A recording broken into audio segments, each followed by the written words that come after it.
السلام علیکم ناظرین، میرا نام غلام مرتضیٰ ہے. آپ کو خوش آمدید کہتے ہیں آج کے پروگرام نیوز پلس میں. آج کے پروگرام کا آغاز ہم ایک پولیٹیکل سینیریو سے کر رہے ہیں جو کہ اس وقت پاکستان کے اندر بنا ہوا ہے اور اس کا انتظار ہے عید کے بعد کا.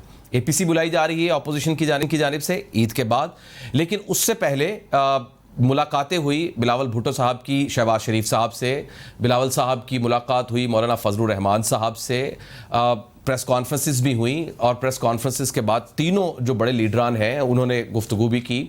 دو موقع ایسے آئے، بلکہ ایک موقع فی الحال ایسا بنا کہ جس میں بلاول بھٹو صاحب نے اشارہ کر کے کہا کہ میاں شہباز شریف صاحب اس تحریک کو لیڈ کریں، تو انہوں نے کہا کہ نوجوان اس کو لیڈ کریں. اس سے ایک بڑی بحث نکلی. اس کے بعد پھر فلور آف دی ہاؤس کی پر جے یو آئی فے کے جو ایم این اے تھے انہوں نے گفتگو کی. انہوں نے بڑی ناراضگی کا اظہار کیا. جو ابھی دو بل پیش ہوئے ہیں اس کے اوپر ان کے تحفظات تھے جے یو آئی فے کے، لیکن وہ متفقہ طور پر منظور ہوا، بل پاس ہوا. اس کے اوپر کافی تحفظات تھے مجموعی طور پر، اور اس میں باقاعدہ اپوزیشن سے کٹ آف ہونے کا بھی کہہ دیا گیا کہ اپوزیشن کا جو اتحاد ہے ہم اس سے بالکل بری الذمہ ہے، ہم اس کا کوئی حصہ نہیں ہے. ان سب چیزوں کو ملا کر سمجھا جائے تو یہ تبصرے ہو رہے ہیں، مبصرین یہ تبصرے کر رہے ہیں کہ یہ اتحاد بننے کے چانسز کچھ نہیں ہیں، اور اگر بن بھی جائیں تو اس میں ایک دوسرے کے کندھے استعمال ہوں گے کہ فرنٹ فٹ آ کر لیڈ کرنے کے لیے تیار کوئی نہیں ہے، اور فرنٹ فٹ پر آ کر حکومت کو ٹف ٹائم دینے کے لیے تیار بھی نہیں ہے. ایک یہ تبصرہ ہو رہا ہے. دوسرا تبصرہ یہ ہو رہا ہے کہ اگر اے پی سی بلا بھی لی جائے، اپوزیشن پریشر بلڈ بھی کر لے، لیڈ بھی کر لے کوئی، اور اس کے اوپر اپوزیشن اکٹھی ہو کے اچھا خاصا پریشر بھی بلڈ کر دے، تو کیا حکومت میں -1 ہو سکتا ہے؟ حکومت میں پاکستان میں مڈ ٹرمز الیکشن ہو سکتے ہیں؟ اور اگر یہ دونوں نہیں ہو سکتے تو پھر اس ساری ایکسرسائز کا مطلب کیا ہے، اس کا مقصد کیا ہے؟ اس کا انالیسس لیتے ہیں. آج ہمارے ساتھ موجود ہے ابراہیم راجہ صاحب جو کہ سینئر صحافی بھی ہیں، تجزیہ کار بھی ہیں. اکثر اوقات مختلف پروگرامز میں آپ ان کا تجزیہ سنتے رہتے ہیں. ابراہیم صاحب بہت بہت شکریہ، پہلی بار میرے شو میں آ رہے ہیں. ہم آپ کو بہت خوش آمدید کہتے ہیں. آپ کے تجزیے، آپ کے تبصرے ہم سنتے رہتے ہیں. بڑی ان ڈیپتھ آپ کی ویژن بھی ہوتا ہے اور انفارمیشن بھی ہوتی ہے. مجھے سر یہ سمجھائیں، یہ جو میں نے ابھی ایک نیریٹو دیا ہے، ایک تو یہ کہ اپوزیشن کا اکٹھا ہونا یہ بھی ایک پوری ایکسرسائز ہے، اور دوسرا یہ کہ اگر اپوزیشن اکٹھی ہو بھی جائے اور واقعی کو لیڈ کر لے اور واقعی اچھا خاصا پریشر بھی بلڈ کر دیا جائے، اتحاد بھی بن جائے اپوزیشن کا، تو کیا ہو سکتا ہے؟ پہلے تو اس پر روشنی ڈالی کہ کیا اتحاد بن بھی سکتا ہے یا نہیں بن سکتا ہے؟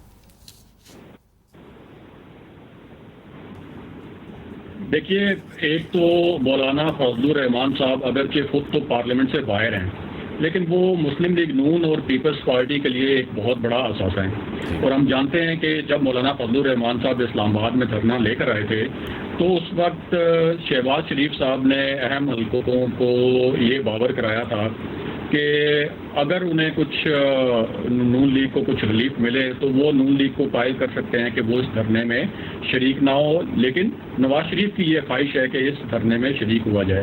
لیکن ہم نے دیکھا کہ شہباز شریف نے اس وقت جو مفاہمت کا دور ڈالا اس میں عمران خان صاحب کی مرضی کے بغیر میاں نواز شریف کو باہر جانے کی اجازت مل گئی. اور ہمیں پتہ ہے کہ عمران خان صاحب نہیں چاہتے تھے کہ ان کو باہر جانے دیا جائے، لیکن جنہوں نے ان کو باہر بھیجنا تھا میاں نواز شریف کو، شہباز شریف کی مفاہمت کے بدلے انہوں نے بھیج دیا. اور بعد میں مولانا فضل الرحمان صاحب جو ہیں بڑے پرزچ بھی رہے کہ دھرنا وہ لے کے آئے اور مسلم لیگ نون نے اس سے فائدہ اٹھا لیا.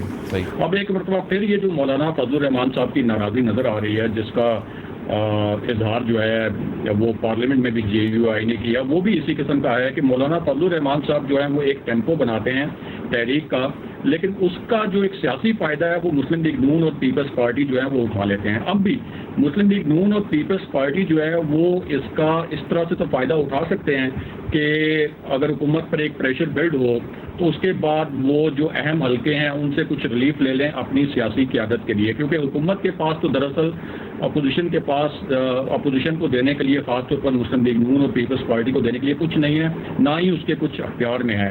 اگر ان کو کوئی ریلیف مل سکتا ہے تو وہ اہم حلقوں کی جانب سے ہی مل سکتا ہے.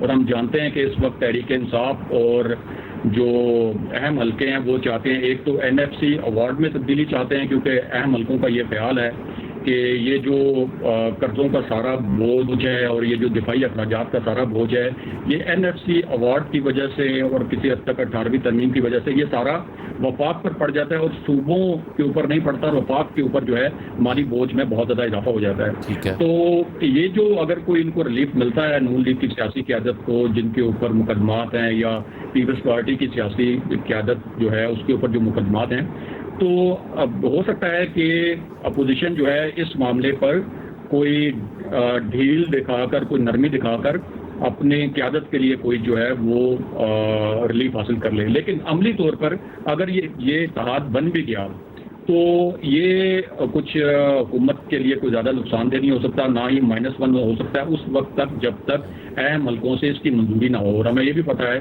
اس کی بڑی اچھی مثال کہ چیئرمین سینٹ کو ہٹانے کے لیے جو ان کے خلاف عدم اعتماد کی تحریک آئی تو اپوزیشن کی ایک بہت بڑی میجورٹی تھی سینٹ میں، لیکن اس کے باوجود وہ نہیں ہٹا سکے، اور ہم سب کو پتہ ہے، ایوری بڈی نوز کہ اس کی وجہ کیا تھی۔ تو اس وقت اہم حلقے بھی چاہتے ہیں کہ سیاسی نظام آگے چلے، ملکی معیشت آگے چلے، ایک طرف کورونا کی صورتحال بھی ہے، تو کم سے کم -1 والی تو کوئی صورتحال نہیں ہوگی۔ دوسری بات یہ ہے کہ تحریک انصاف جو ہے وہ اس کے بارے میں بھی ہم سب جانتے ہیں کہ وہ براہ راست کبھی بھی نہیں چاہتی کہ اپوزیشن کو کچھ دے، لیکن اپوزیشن جب ایک پریشر بلڈ کرے گی تو ان کی سیاسی قیادت کو اہم معاملات کے اگینسٹ جو ہے وہ کچھ نہ کچھ ان کے مقدمات میں ریلیف مل سکتا ہے۔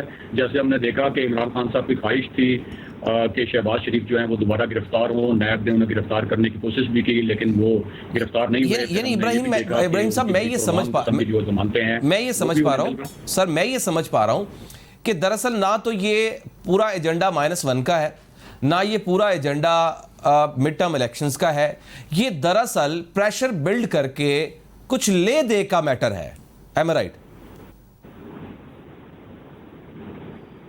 جی بالکل، دیکھیں یہ جو اس نیب قوانین میں جو ترامیم پروپوز کی گئی تھیں، اور ہمارے ذرائع نے ہمیں یہ بھی بتایا تھا کہ اس سلسلے میں لندن سے شاہد خاقان عباسی صاحب کو ہدایات دی گئی تھی کہ ٹھیک ہے کہ نون لیگ جو ہے 18ویں ترمیم میں تبدیلی کے معاملے پر بھی اور NFC ایوارڈ کے معاملے پر بھی لچک دکھا سکتی ہے، لیکن اس کے بدلے میں نیب قوانین میں جو ترامیم ہیں وہ کچھ اس طرح سے کی جائیں کہ اس سے مریم نواز صاحبہ کی جو ایک ان کا سیاسی مستقبل پر ایک سوالیہ نشان لگا ہوا ہے وہ سوالیہ نشان ختم ہو سکے۔ اور ہم نے دیکھا کہ ابھی نیب قوانین میں جو ترامیم پرپوز کی تھیں جو پرائم منسٹر عمران خان نے ڈائریکٹلی ریجیکٹ کی، ان 35 میں سے 3 ترامیم، تو اس کا مقصد بھی یہ تھا، ان میں سے ایک ترمیم تو ایسی تھی کہ جس سے براہ راست اگر وہ منظور ہو جاتی تھی تو وہ مریم نواز صاحبہ کی جو نااہلی ہے وہ فی الحال ختم ہو سکتی تھی کہ ان کو ابھی نیب کورٹ سے وہ نااہل ہوئی ہیں، لیکن براہ راست جو ہے جب تک ان کی اپیلوں کا فیصلہ نہیں ہو جاتا سپریم کورٹ تک سے، تو اس وقت تک جو ہے ان کی نااہلی جو ہے وہ ختم ہو سکتی تھی اور ان کا سیاسی مستقبل پہ جو سوالات ہیں وہ فی الحال ختم ہو سکتے تھے۔ تو یہ لندن سے شاہد خاقان عباسی صاحب کو یہ ہدایت ملی تھی، انہوں نے بیک گراؤنڈ میں رہ کے، پس منظر میں رہ کے اس پر بہت زیادہ کام بھی کیا، لیکن جو تحریک انصاف کے اندر ہمارے ذرائع ہیں انہوں نے ہمیں بتایا کہ وزیر اعظم عمران خان نے جو نیب قوانین میں ایسی ترامیم ہیں کہ جن سے یہ ضروری ہے کہ کاروباری حلقوں کو اعتماد ملے، جو بین الاقوامی انویسٹرز ہیں وہ اگر آنا چاہتے ہیں تو ان کو اعتماد ملے، بیوروکریسی کو اعتماد ملے، اعلیٰ افسران میں جو ایک خوف کی فضا ہے وہ ختم ہو، وہ ایسی ترامیم کرنے کے تیار ہیں جو مقتدر حلقوں کی بھی خواہش ہے، لیکن وہ کوئی بھی ایسی ترمیم کروانے کے لیے نیب قوانین میں تیار نہیں جس سے ایسے سیاسی افراد کو فائدہ ہو جن پر کرپشن کے سنگین الزامات ہیں، یا خاص طور پر جس سے شریف فیملی کو یا مریم نواز صاحبہ کو فائدہ ہو۔ تو اسی وجہ سے یعنی ایک پورا ماحول بنا ہوا تھا کہ FATF کے بلز کے ساتھ، ابتدائی دہشت گردی بلز کے ساتھ ملا کر شاید اس کو ملا کر نیب قوانین، نیب آرڈیننس میں جو ترامیم اپوزیشن چاہتی ہے وہ منظور ہو جائیں، لیکن پرائم منسٹر نے لیکن ابراہیم صاحب ایک سوال ایک اور بن جاتا ہے، جس طرح سے اکٹھ ہو رہا ہے اور جس طرح سے تحفظات آ چکے ہیں، JUI نے تحفظات دے دیے ساری اپوزیشن پر، شہباز شریف چاہ رہے ہیں کہ بلاول صاحب یعنی پیپلز پارٹی لیڈ کرے، پیپلز پارٹی چاہ رہی ہے کہ چونکہ اپوزیشن لیڈر شہباز شریف صاحب ہیں، مسلم لیگ نون اپوزیشن کی بڑی پارٹی ہے، وہ لیڈ کریں، ہم ان کے پیچھے چلیں گے۔ تو اس ساری سچویشن میں اصل میں تو اتحاد بنتا ہوا ہی نظر نہیں آ رہا ہے، اس کے اندر ہی بہت مخمسے ہیں، تو پھر پریشر کیسے بلڈ ہوگا، پھر لے دے کیسے بن سکے گا؟ دیکھیں شہباز شریف تو لیڈ کرنا ہی نہیں چاہتے اور ہمیں پتہ ہے کہ لاہور میں جس طرح سے وہ پریس ٹاک میں انہوں نے کہا بلاول صاحب کے جو جوان بندے ہیں وہ اس تحریک کا بوجھ اٹھائیں گے. دوسرا شہباز شریف تو بلاول بھٹو زرداری صاحب سے آپ کو ہم بتائیں کہ ہمارے ذرائع نے ہمیں بتایا کہ وہ تو ملاقات کرنے سے بھی گریزاں تھے. ایک تو ان کا وہ انہوں نے کہا کہ میری صحت ٹھیک نہیں ہے, ظاہر صحت کی بنیاد پر انہوں نے ضمانتیں لی ہیں. اگر وہ سیاسی ایکٹیویٹی کریں گے تو ان کی وہ ضمانت جو ہے جو کہ صحت کی بنیاد پر خرابی طبیعت کی بنا پر ان کو ملی ہے اس پہ بھی اثر پڑ سکتا ہے. دوسرا وہ اس وقت جو ہے وہ اہم حلقوں کو ناراض نہیں کرنا چاہتے, لیکن ہمارے ذرائع نے ہمیں بتایا کہ مولانا فضل الرحمان صاحب جو ہیں انہوں نے اس معاملے پر میاں نواز شریف صاحب تک ایک ناراضگی کا شہباز شریف جو ہیں وہ بلاول بھٹو صاحب سے ملاقات سے گریز کر کے ایک اپوزیشن کو تقسیم کر رہے ہیں اور یہ اچھی بات نہیں ہے. اور پھر میاں نواز شریف صاحب کی ہدایت پر اور ان کے پیغام پر شہباز شریف نے مولانا فضل الرحمان صاحب سے بھی ملاقات کی اور بلاول بھٹو سے بھی ملاقات کی. تو شہباز شریف کی جو انٹینشن ہے یا ان کی مرضی ہے تحریک چلانے میں اس کا اندازہ آپ اس سے کر سکتے ہیں. لیکن یہ ہے کہ یہ پریس کانفرنس کر کے یا ایک پارلیمنٹ کے اندر یا باہر احتجاج کر کے وہ ماحول بنائیں گے اور اس کے ذریعے کوشش کریں گے کہ اب جو بھی اب ان کے اوپر مقدمات ہیں وہ ٹھیک ہیں یا غلط ہیں وہ تو عدالتیں فیصلہ کریں گی. یعنی یہ دھرنا وغیرہ کوئی مارچ اس طرح کا کوئی فی الحال اس طرح کا کوئی ایجنڈا فی الحال نہیں بن سکتا. پریس کانفرنسز کر کے کوئی چھوٹا موٹا احتجاج کر کے پریشر بلڈ ہو سکتا ہے. بہت بہت شکریہ ابراہیم راجہ صاحب. Thank you very much sir, thank you very much. بڑا زبردست پوائنٹس اور انالیسز آپ نے ہمیں دیا. ایک بریک لیتے ہیں ناظرین اور بریک کے بعد بات کرتے ہیں عید الاضحیٰ کی. کچھ دیر کے بعد تقریباً تمام بکرا منڈیاں پاکستان میں بند ہو جائیں گی. ابھی سے لائٹس آف ہونا وہاں پر شروع ہو چکی ہیں. کل ہم عید الاضحیٰ منا رہے ہوں گے. عید الاضحیٰ جو ہے یہ دراصل آج اس کے اوپر بات کریں گے ہم کہ ہمارے اس کے معاشرتی اور ہماری سماجی ذمہ داریاں کیا ہیں. ہم عید الاضحیٰ پر ہماری ایسی کون سی معاشرتی ذمہ داریاں جو ہمیں پوری کرنی چاہیے اور ایسی کون سی سماجی ذمہ داریاں ہیں جو ہمیں پوری کرنی ہوں گی یا کرنی چاہیے تاکہ ہماری قربانی بارگاہ الہی میں قبول ہو جائے. ایک بریک کے بعد بات کرتے ہیں. بریک کے بعد آپ کو خوش آمدید کہتے ہیں.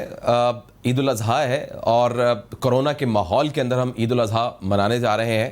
آج ہم اس عنوان پر بات کرنے جا رہے ہیں کہ کرونا کے اس ماحول میں عید الاضحیٰ میں ہماری معاشرتی اور سماجی ذمہ داریاں کیا ہونی چاہیے.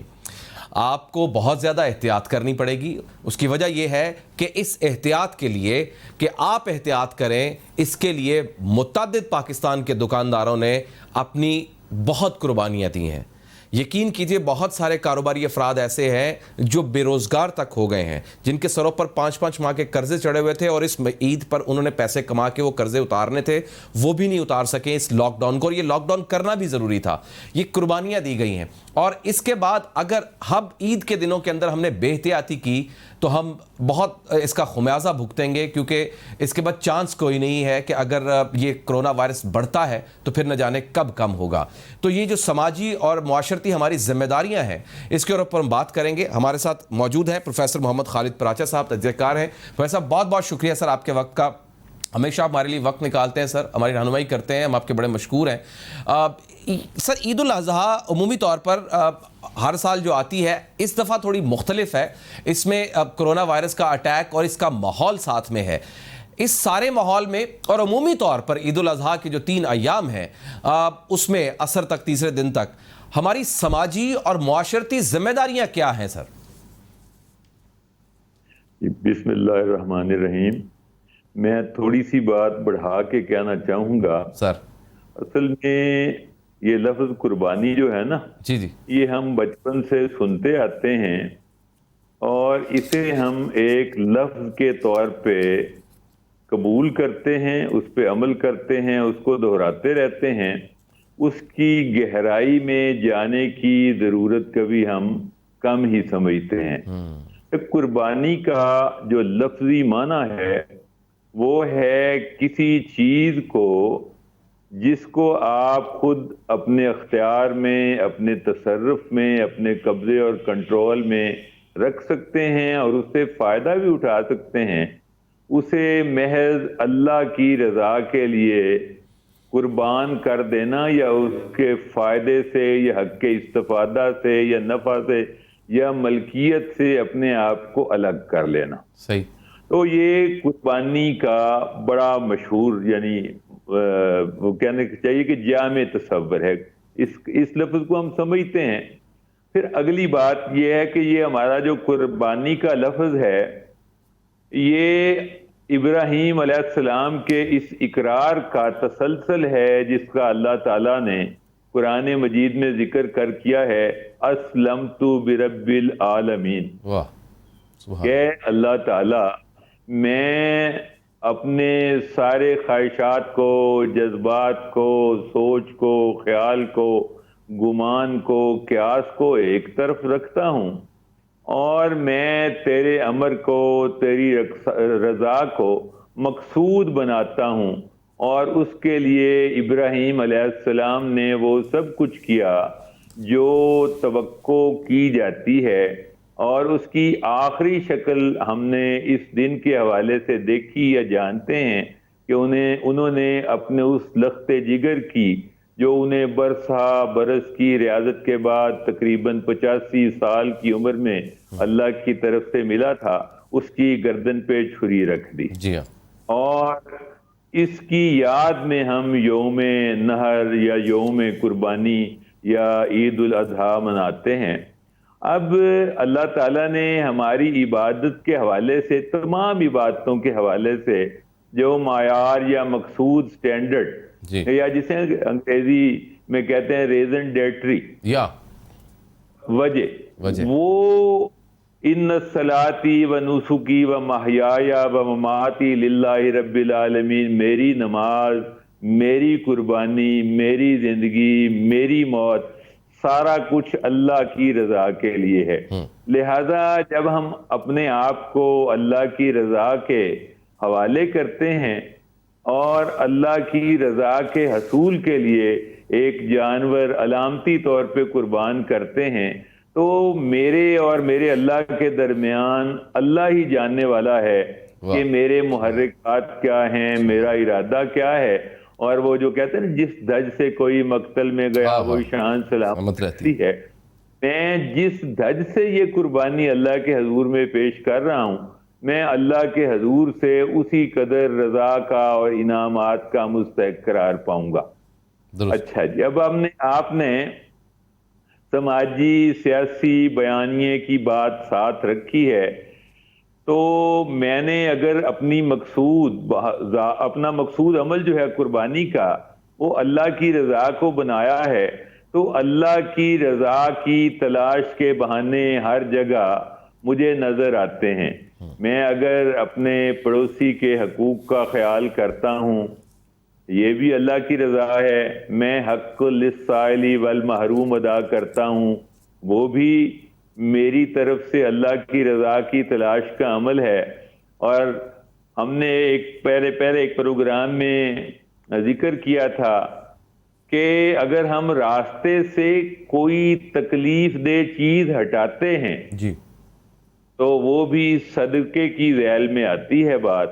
تو اس عمل میں چونکہ بہت سی آلائشیں اور بہت سی ایسی چیزیں ہیں جو دوسروں کے لیے تکلیف کا، آزار کا ذریعہ ہو سکتی ہیں، اور اگر میں اپنی سماجی ذمہ داری سمجھتے ہوئے اللہ تعالیٰ کے حکم کو اور پڑوسی کے حقوق کو مقدم جانتے ہوئے معاشرے کا اچھا شہری بن کے اپنی یہ ذمہ داری پوری کرتا ہوں، تو اللہ کے ہاں بھی یہ مقبول ہے اور معاشرے کے لیے بھی یہ ایک اچھا پیغام ہے۔ صحیح، ٹھیک ہے۔ اس میں ہمیں صرف قربانی کی حد تک پروفیسر سوال ہوتا ہے کہ ہم قربانی گوشت کرتے ہیں، لیکن اس میں 2-3 پہلو ایسے ہیں جو معاشرے کے اندر پریویل کرتے ہیں۔ ایک وہ معاشرے کا حصہ، وہ رشتہ دار، وہ دوست، وہ محلے دار جنہوں نے قربانی نہیں کی، ان کے دل میں کہیں نہ کہیں ایک کسک باقی رہ جاتی ہے کہ پورے محلے میں قربانی ہو رہی ہے۔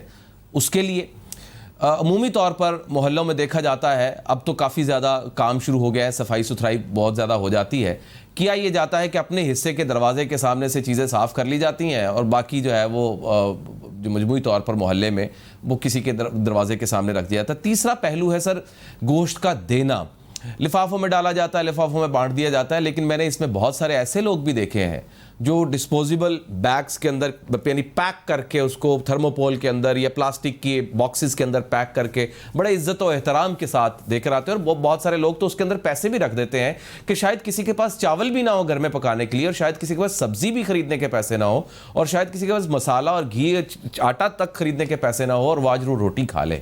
یہ جو 3-4 پہلو ہیں یہ معاشرے میں اکثر اوقات پریویل کرتے ہیں اور ایگزسٹ بھی کرتے ہیں. ہمیں کیا کرنا چاہیے اس کے لیے, رستہ کیا ہے اس کا؟ غلام مرتضیٰ صاحب, آپ نے ایک بہت اچھی بات جو ہے وہ بطور تجویز شامل کر دی ہے. جی. ایک تو یہ کہ یہ بنیادی تقاضا ہے دینے کا, کہ آپ کا دینے کا انداز ایسا ہونا چاہیے کہ لینے والے کے جذبات مجروح نہ ہوں اور وہ کسی طرح کے احساس کمتری یا احساس قحطی میں مبتلا نہ ہو. پہلے زمانے میں جب ہم لوگ چھوٹے ہوا کرتے تھے تو ہم لوگ ٹرے میں اور بڑے سے تھال میں لے کے گوشت جاتے تھے اور اس میں رکھے ہوتے تھے حصے بنا کے 7-8 اور ہر گھر میں دے آتے تھے. اب اس کے بعد شاپر کا رواج آ گیا, یہ تھرموپور کا رواج آ گیا. یہ نہایت گریسفل طریقہ ہے دینے کا, یہ مطلب قابل قدر بات ہے. اب اس کو اختیار کتنے لوگ کرتے ہیں, آپ اس میڈیم کے ذریعے یہ بات لوگوں تک پہنچا رہے ہیں تو یہ بھی ایک اچھی بات ہے. اگلی بات یہ ہے کہ جی یہ اہل محلہ کی ذمہ داری ہے کہ ہر محلے میں ایسے لوگ ہوتے ہیں جو کسی وجہ سے, کسی مجبوری سے یا مالی حالات کی وجہ سے قربانی کی پوزیشن میں نہیں ہوتے اور وہ ظاہر داری بھی قائم رکھتے ہیں. تو ہمیں خاص طور پہ ایسے سفید پوش احباب کا, دوستوں کا, عزیزوں کا, محلے داروں کا خیال رکھنا چاہیے, اور یہ بات ہمارے لیے بڑی ہی اہم اور بڑی ہی ضروری ہے. اور اگلی بات یہ ہے کہ بعض لوگ ایسے آتے ہیں جو گھر کے جتنے افراد ہوتے ہیں وہ سارے کے سارے کوئی شاپر لے کے آئے ہوئے ہوتے ہیں, اور وہ سارے کے سارے 2-4 کلو گوشت لے کے لوٹتے ہیں, اور ان کے پاس اس کا مناسب مقدار جمع ہو جاتی ہے اور وہ کئی دن استعمال بھی کرتے ہیں اور اس کا ایک بڑا حصہ ضائع بھی کرتے ہیں. تو یہ بھی ایک ہمارا طرز عمل ہے. اب یہ اصل میں چونکہ گرومنگ کا یا ہماری سٹیٹ آف مائنڈ کا مسئلہ ہے تو ہم یہ آواز ان گھروں تک شاید نہیں پہنچا سکتے اور نہ اس عرصے میں ان کی تربیت ہو سکتی ہے. پروفیسر ایک اور رائے دیجیے گا, جو لوگ قربانی کرتے ہیں, جن کے پاس پہلے سے قربانی شدہ گوشت ہوتا ہے, ان کے گھر میں بھی گوشت کے لیے محلے دار, رشتہ دار, عزیز و اقارب دے دیتے ہیں, ان کو گوشت دیتے ہیں, ان کو گھر تک پہنچاتے ہیں. ان کو کیا کرنا چاہیے اس کے لیے؟ بنیادی بات تو یہ ہے جی کہ یہ جو تقسیم بتائی جاتی ہے نا جی, علماء بار بار مساجد میں بتاتے ہیں کہ جی اس کے 3 حصے کریں, ایک حصہ خود استعمال کریں, ایک عزیزوں رشتہ داروں کو دیں اور ایک سائلین کو دیں. یہ بڑی اچھی ترتیب ہے. لیکن بعض اوقات ایسا ہوتا ہے کہ ایک بڑے گھر میں اگر 12, 15, 20 لوگ باہر سے عزیز رشتہ دار, کزن, ان کے بچے آ گئے تو ان کا جانور ان کی کفایت کرتا ہے تو وہ 2 حصے پکا کے بھی ان کو کھلا سکتے ہیں, 3 حصے سارے کا سارا پکا کے بھی کھلا سکتے ہیں. اس میں کوئی حرج نہیں ہے. لیکن بنیادی سوال یہ, کیونکہ اس میں بھی ایک طرح کا حق پہنچ گیا ہے, بنیادی سوال یہ ہے کہ کیا ہم سائل اور محروم طبقے تک پہنچ رہے ہیں یا نہیں, اور اس سے بھی بڑی سوال یہ ہے کہ کیا ہم سفید پوش لوگ جو لپٹ کے, جن کو قرآن نے کہا کہ جو لپٹ کے مانگنے کی پوزیشن میں نہیں ہوتے, کیا تک بھی پہنچ رہے ہیں یا نہیں پہنچ رہے. تو سب سے زیادہ ان لوگوں کے حوالے سے احتیاط کرنی چاہیے جی, اور انہیں گریس اور شان کے ساتھ دینا چاہیے. اور اس کے لیے 2-3 لوگ مشورہ کر, مثلا میں اور میرا بھائی ہیں, تو میں یہ مشورہ کر کے دے سکتے ہیں کہ یار ہم فلاں گھر میں یہ 2 کلو 1.5 کلو گوشت پہنچا رہے ہیں, ہم دونوں فلاں کو تم نہ, فلاں کو آپ دے دو, فلاں کو میں دے دیتا ہوں. بالکل تو ٹھیک, اس طرح کی چیز ہو سکتی ہے. بالکل ٹھیک. بہت شکریہ professor, very much sir, thank you very much. ہمیشہ آپ ہماری رہنمائی کرتے ہیں. بہت بہت شکریہ آپ کا. ایک بریک ناظرین, اور بریک کے بعد ہم نے ایک خاص سیگمنٹ آپ کے لیے رکھا ہے کہ ماہر غذائیات کیا کہتے ہیں. جی, جو قربانی کا گوشت ہے اس کے انگریڈینٹس کیا ہوتے ہیں, ان کو پریزرو کیسے کیا جائے. ظاہر ہے گوشت آتا ہے گھروں میں ہوتا ہے, اس کو سیو کیسے کیا جائے, اور اس کرونا کے ماحول کے اندر ہمیں کیا احتیاطی تدابیر کرنی. ایک بریک کے بعد آپ کو خوش آمدید کہتے ہیں. ہر سال عید الاضحیٰ سے پہلے جو ہمارا آخری شو ہوتا ہے اس میں ہم جو ڈائٹیشنز ہوتے ہیں ان کو بلاتے ہیں اور بتاتے ہیں کہ گھر میں جو پکوان آپ پکائیں عید الاضحیٰ کے دنوں کے اندر یقیناً پکنے چاہیے. یہ سیلیبریشن ہے تو اس کے دنوں میں احتیاط کیا کرنی چاہیے. اگر آپ کے پاس گوشت ہے تو گوشت کو جب پریزرو کرنا چاہتے ہیں, آپ ان کو سیف رکھنا چاہتے ہیں, ظاہر ہے تحفے کے طور پر آتا ہے, بہت سارے گھروں کے ساتھ آتا ہے, آپ نے خود اپنا حصہ ایک رکھا ہوتا ہے, تو اس کو کیسے سیف کریں. دوسرا یہ کہ جو ہمارے ذیابیطیز کے مریض ہیں, دل کے جو مریض ہیں, گردے کے امراض میں جو مبتلا افراد ہیں, جو آرتھرائٹس کے پیشنٹ ہیں, جن کے جوڑوں کے اندر درد ہوتا ہے, ان کے لیے بھی بہت ساری احتیاط ہوتی ہیں. یہ بھی پتہ چلتا ہے کہ یہ جو قربانی کا گوشت ہوتا ہے اس میں کیلریز کافی زیادہ ہوتی ہیں. اس میں جو انگریڈینٹس ہوتے ہیں وہ عمومی طور پر تازہ گوشت میں, عام جو دکانوں سے گوشت لاتے ہیں اس سے کہیں زیادہ بھی ہوتا ہے. پھر اس کو صفائی کیسے کریں, اور ان کرونا کے وائرس کے دنوں کے اندر ہم اس کے اندر کیا احتیاطی تدابیر کر سکتے ہیں. ڈاکٹر جویریہ محمود صاحبہ کو ہم نے دعوت دی ہے, ہر سال ہمارے پروگرام میں آتی ہیں اور ہمیں سمجھاتی ہیں کہ کیا کرنا چاہیے. ڈاکٹر صاحب بہت شکریہ آپ کا, آپ ہمارے شو میں آئیے. یہ فرمائیے گا کہ سب سے پہلے کہ جو کیلریز ہیں یا جو قربانی کا گوشت ہوتا ہے, چاہے وہ کڑھائی کی صورت میں پکے یا باربیکیو بنے یا کسی اور صورت میں بنے, اس کی کیلریز میں ڈفرنس ہوتا ہے اور وہ کتنا انریچڈ ہوتا ہے ڈائٹ کے سلسلے میں. بہت شکریہ, thank you so much for invitation. Eid al-Adha Allah کی اطاعت کا میرے خیال سے بہت بہترین ذریعہ ہے جس میں ہم اللہ کی خوشنودی کے لیے جو ہے وہ جانور قربان کرتے ہیں. سیکنڈلی جہاں پہ ہیلتھ پوائنٹ آف ویو سے آتا ہے تو کھانے کا اور خوراک کا اور عید الاضحیٰ کا آپس میں بہت گہرا تعلق ہے, اور اس کے بارے میں کچھ ایسا ہے کہ it intelligently is an art, اور اس میں احتیاط اور محتاط رہنا بہت ضروری ہے. جو ریگڈ مورٹس پروسیس ہے, یعنی کہ آپ جب سلاٹر کرتے ہیں, یعنی اینیمل آپ ذبح کر لیتے ہیں, اس کے بعد جب اس کو ڈیورنگ پریپریشن آف میٹ, اس کے علاوہ اسٹوریج ٹیکنیکس, اور اس کے علاوہ آپ جب اس کو ٹوٹلی دا وے مطلب جس طریقے سے آپ کوک کر رہے ہیں فوڈ کو, وہ بہت حد تک لازمی ہے. اور یہاں میں بتاتی چلوں کہ کچھ ایسے امپورٹنٹ ٹپس اور ٹرکس ہیں کہ اگر ہمارے جو لوگ ہمیں سن رہے ہیں اگر وہ اپنے گھروں میں اس کو امپلیمنٹ کرتے ہیں تو وہ نہ صرف عید الاضحیٰ میں جو ایکسیسو جو میٹ کنزپشن ہو جاتی ہے اس سے ریلیٹڈ بیماریوں سے بچ سکتے ہیں, بلکہ دل کی بیماریوں سے بھی محفوظ رہ سکتے ہیں. وہ ٹپس کیا ہے؟ جی میں بتاتی چلوں. نمبر 1 یہ کہ آپ نے تقریباً 6 گھنٹے کا وقفہ رکھنا ہے ایک میل سے سیکنڈ میل میں. دوسرا, گوشت کو ہمیشہ سبزی کے ساتھ بنائیں. مین ٹو سے دیٹ آپ کا جیسے آپ کو پتہ ہے کہ پاکستان میں یہ ہماری ایک ہسٹری ہے اور ایک اسلامک ہسٹری ہے کہ میٹ کو ایز اے فیسٹیو فوڈ لیا جاتا ہے, اور ہم اپنا یہ جو ہسٹری ہے یا جو ہمارا کلچر ہے, ٹریڈیشن ہے, اور جو ہمارا مسلم کلچر ہے, اس کو ہم تازہ رکھتے ہیں. اور اسپیسیفکلی ہمارے شاہی کھانے بنائے جاتے ہیں اسپیسیفکلی ڈیز میں, اور ہر سیکنڈ میل مطلب آپ گیپ بھی نہیں دے رہے ہوتے, اور یو آر ٹیکنگ, کبھی آپ اپنے گھر پہ لے رہے ہوتے ہیں, کبھی آپ اپنے جو آپ کے پیارے اور چاہنے والے ہیں ان کی طرف آپ وہی میٹ کنزیوم کر رہے ہوتے ہیں. سو اس میں ایک چیز امپورٹنٹ ہے کہ سبزیوں کا, کچی سبزیوں کا, را ویجیٹیبل جوسز کا ساتھ ساتھ استعمال کیا جائے, اور کھانے کے ساتھ کاربونیٹڈ ڈرنک کا بالکل استعمال نہ کریں. نیم گرم پانی لے لیں یا نیم گرم قہوہ اگر آپ لیتے ہیں تو آپ کی ڈائجیشن اچھی ہو جائے گی, ایزیلی ڈائجسٹیبل ہوگا.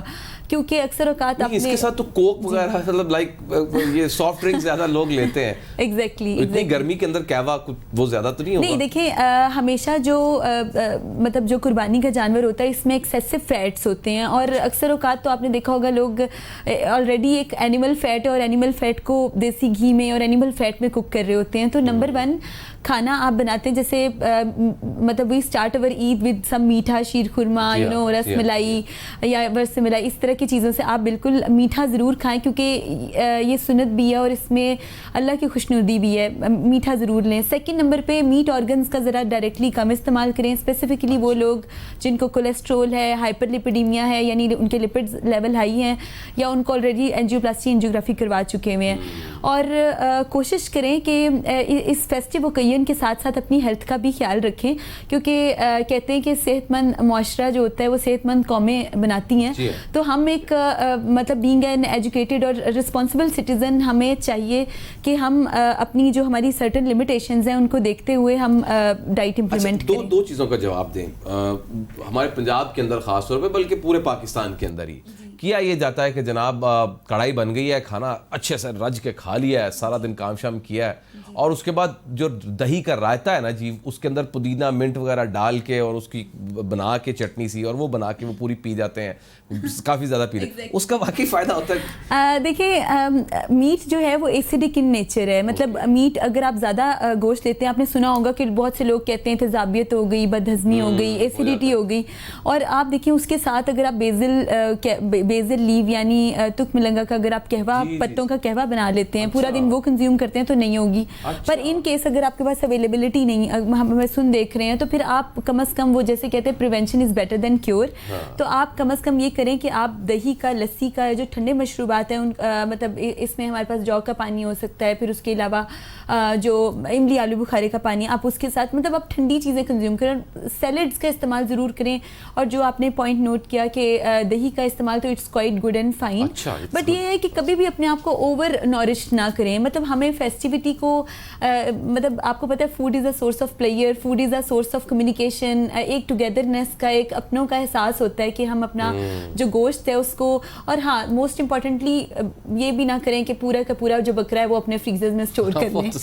اور اس کے جو طور پر پہلے دن میں ہوتا ہے, عمومی طور پر یہ ایک ریت سمجھی جاتی ہے اور یہ اچھا سمجھا جاتا ہے, اور یہاں تک کہا جاتا ہے کہ یہ سنت بھی ہے. جو لیور ہے اس کو پہلے پکایا جاتا ہے, گوشت بعد میں پکا لیتے ہیں. پہلے سب سے پہلے وہ کہتے ہیں جی لیور دیں, اور اس کی وہ بوٹیاں بنا کے اس کو فوری طور پہ پکا لیا جاتا ہے. وہ جو پہلا دوپہر کا کھانا ہوتا ہے وہ لیور کیا جاتا ہے. سنت ہے, آپ بالکل ضرور لیں. وہ کیا اس کے انگریڈینٹس زیادہ ہوتے ہیں گوشت سے؟ میں آپ کو بتاتی ہوں, جتنا ہمارے میٹ آرگنز ہیں, جیسے سری پائے ہو گئے, یا اس کے علاوہ مطلب میٹ آرگنز ہو گئے, چاہے کچھ بھی ہے, یا جیسے مغز برین مسالہ لوگ صبح صبح. بٹ ان کیس اگر آپ کو مائنیوٹ اماؤنٹ مطلب مائنیوٹلی بھی آپ کو کوئی ایسا رسک فیکٹر ہے جیسے کہ ڈائبٹیز ہے, یا پھر آپ آلریڈی اسموکنگ کرتے ہیں, یا آپ کے انوائرمنٹل ایشوز ٹھیک نہیں, کیونکہ دیکھیں پاکستانی زیادہ میٹ لورز, اور میرے خیال سے پورے سال میں جتنی خوشی عید الاضحیٰ پہ ہمارے اپنے جو پاکستانی ہیں ان کو ہوتی ہے, تو وہ پورا سال نہیں ہوتی. سو آپ اس فیسٹیو اوکیزن کو ضرور انجوائے کریں. گوشت کھانا یعنی پکا کے کھانا اور کرونا وائرس کچھ تعلق اس کا بنتا ہے؟ دیکھیں کوکڈ پراپرلی ٹینڈر جو میٹ ہے اس میں مطلب ان کا آپس میں کوئی تعلق نہیں ہے, but things are like this کہ جب آپ میٹ کوک کرتے ہیں تو آپ اس کو سیپریٹلی جو نائفس ہیں, آپ کے جو یوٹینسلز ہیں, پراپرلی کوک کریں. پھر آپ جب سیف اسٹوریج کرتے ہیں, کہ اکثر اوقات کیا لوگ کرتے ہیں بہت سا کھانا بنا دیتے ہیں اور پھر اس کو وداؤٹ اس کی ٹوٹلی پریونٹری میئرز جو ہوتی ہیں اس کو وداؤٹ کورڈ اس کو رکھ دیتے ہیں. اور میں آپ کو بتاتی جاؤں کہ جو میٹ ہے, جو گوشت ہے, اس میں سب سے زیادہ مائکروبیل ایکٹیویٹی ہے, اور وہ سب سے زیادہ آپ کے فریج میں ہو رہی ہوتی ہے. گوشت آنے سے پہلے اور عید آنے سے پہلے تو تمام فریج صاف کر لیے جاتے ہیں, پر یہ بھی دیکھیں کہ اس کا جو ہے وہ پروسیس کیا ہے, اسٹوریج پروسیس کیا ہے, کتنے ٹائم کے لیے. 4 to 6 ویک سے زیادہ آپ بیف ہو گیا, مٹن ہو گیا, یا ویل ہو گیا, یا پھر کیمل میٹ ہو گیا, اس کو اسٹور نہیں کرنا چاہیے اور نہیں کر سکتے. اسٹور کی بات چل نکلی ہے, اگر دو چیزیں بتائیں. ایک تو یہ کہ مثال کے طور پر ابھی تازہ گوشت کسائی نے ہمیں دیا کسی پلیٹ میں ڈال کے, تو ہم اس کو پکانے لگے. اس کو صاف کرنے کے لیے عمومی طور پر جیسا طریقہ ہم یوزلی یوز کرتے ہیں وہی کرنا چاہیے, یا قربانی کے جانور کے لیے جو گوشت کی صفائی ہے, دھونا اس کو, یا اس کے اندر سے بلڈ کے اگر ہے کوئی اسپاٹس ہیں ان کو نکالنا, اس کے لیے کوئی اسپیسیفک کوئی اچھا طریقہ ہے؟ اور دوسرا یہ کہ اب اگر ہمارے پاس گوشت پڑا ہوا ہے اور ہم نے اس کو سیو بھی کرنا ہے, کوئی دے گیا ہے یا ہمارا اپنا بھی حصہ ہے, اگر ہم نے 10 بکرے کیے ہیں تو اگر ہم نے آدھا بکرا رکھ لیا ہے تو میرا خیال ہے بہت زیادہ حصہ نہیں ہے, اور ایسا عمومی طور پر ہوتا ہے گھروں کے اندر, یا گھر آ بھی جاتا ہے, بہت زیادہ واسٹ ہوتا ہے, لوگوں کے گھروں میں گوشت پہنچتا ہے, وہ سیو بھی کرتے ہیں. تو فریج میں سیو کرنے سے پہلے